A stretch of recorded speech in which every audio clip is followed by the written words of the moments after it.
हरे कृष्ण. श्रीमद भगवद गीता जशी आहे तशी, अध्याय 13वा. अध्यायाचं नाव आहे क्षेत्र क्षेत्रज्ञ विभाग योग. 13व्या श्लोकावर श्रील बलदेव विद्याभूषण यांनी लिहिलेली जी गीताभूषण टीका आहे ती आपण वाचत आहोत. वाचन पुढे सुरू ठेवण्याआधी श्रील प्रभुपादांना प्रार्थना करूया. हे श्रील प्रभुपाद, आम्ही भगवद्गीता हा ग्रंथ वाचून समजून घेण्याचा प्रयत्न करीत आहोत. त्यासाठी आम्हाला आशीर्वाद द्या. धन्यवाद प्रभुपाद. श्रील बलदेव विद्याभूषण पुढे लिहितात की या 13व्या श्लोकाच्या दुसऱ्या ओळीमध्ये भगवंत जीवात्म्याविषयी सांगताना म्हणत आहेत की अनादी हा जीव आहे, त्याला आदी नाही आणि अंतही नाही. हा जीव आहे तो शाश्वत आहे. तर हा जीव आहे तो शाश्वत आहे, कारण कठोपनिषद 1.2.18 मध्ये सांगितलं आहे, न जायते म्रियते वा विपश्चित. म्हणजे जो क्षेत्रज्ञ आहे तो कधीच जन्मत नाही आणि मृतही होत नाही. पुढे श्रील बलदेव विद्याभूषण लिहितात की दुसऱ्या ओळीतला शब्द आहे मत परम. तर भगवंत म्हणतायत की मी या जीवांचा स्वामी आहे. श्वेताश्वर उपनिषदातला 3.16.16 हा श्लोक देऊन समजवला आहे. श्लोक वाचते आहे, प्रधान क्षेत्रज्ञ पतिही गुणेश.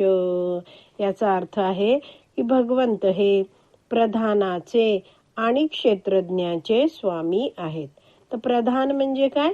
भौतिक प्रकृतीची अव्यक्त अवस्था आहे ते म्हणजे प्रधान. तर भगवंत हे प्रधानचे स्वामी आहेत. म्हणजेच काय?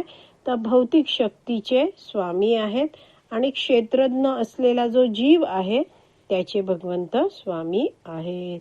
आणि असे भगवंत दिव्य गुणांनी युक्त आहेत. पुढे श्रील बलदेव विद्याभूषण पद्मपुराणातला श्लोक देत आहेत, दासभूतो हरेरेव न अन्यस्येव कदाचन.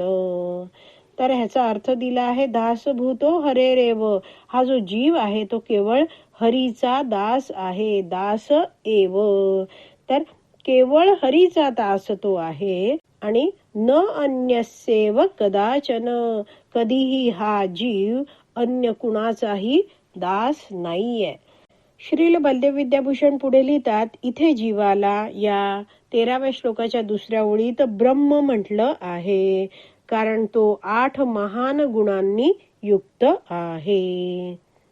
यात्मा पहत पापमा विजरो विमृत्युर विशोको विजिगीत्सो पिपासः सत्य काम सत्य संकल्प सोन्य इष्टव्य स विजिज्ञासितव्यः.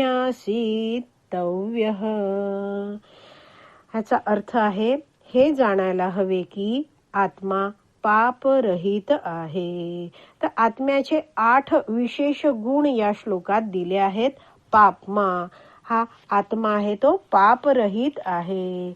म्हणजे आत्म्याने प्राप्त केलेली जी पाप आहेत ती त्याच्या शरीरात म्हणजेच सूक्ष्म शरीरात मनामध्ये स्टोअर केली जातात, राखली जातात. आत्म्याला पाप लागत नाही. दुसरा शब्द आहे विजरो. आत्मा हा म्हातारा होत नाही.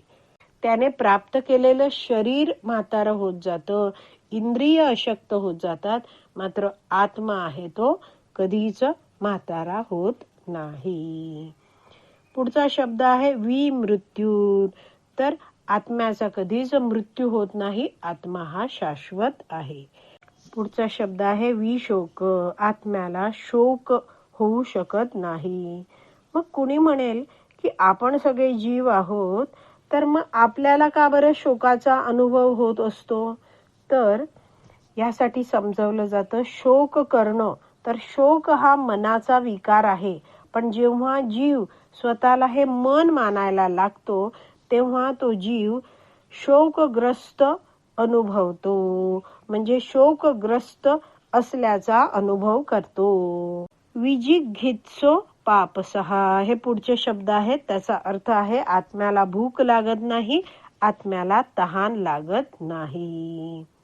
सत्यकाम म्हणजे हा जो जीवात्मा आहे त्याच्या इच्छा पूर्ण होतात.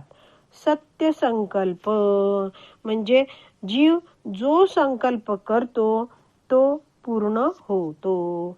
असे आत्म्याचे 8 गुण आहेत. ते छांदोग्य उपनिषदात सांगितले आहेत.